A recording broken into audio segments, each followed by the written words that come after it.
నమస్తే అండి. నా పేరు ప్రమీల పవన్. ఐర్లాండ్ రాజధాని అయిన డబ్లిన్ నగరం నుండి.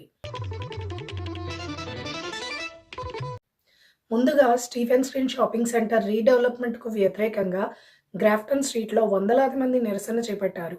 1980ల నుంచి సాగుతున్న ఈ షాపింగ్ సెంటర్ రూపురేఖలు మార్చే ప్రణాళికలను ఆపాలని ప్రొటెస్టర్స్ డిమాండ్ చేస్తున్నారు. ఇక వాటర్‌ఫోర్డ్ నగరంలో భారీ అగ్ని ప్రమాదం కలకలం రేపింది. టైకౌర్ ప్రాంతంలోని పాత జ్యూట్ ఫ్యాక్టరీ వద్ద మంటలు భారీగా ఎగిసిపడ్డాయి. పలువురు ఫైర్ క్రూస్ గంటల పాటు మంటలను అదుపులోకి తీసుకువచ్చారు. అదృష్టవశాత్తు ఎలాంటి ప్రాణనష్టం జరగలేదు. అలాగే ఈఫా వేఫర్ అద్భుత ఆటతో Ireland women's national rugby union team జట్టు వేల్స్‌పై బోనస్ పాయింట్ విక్టరీ సాధించింది. బెల్ఫాస్ట్‌లో జరిగిన సిక్స్ నేషన్స్ మ్యాచ్‌లో అభిమానులు సంబరాలు చేసుకున్నారు.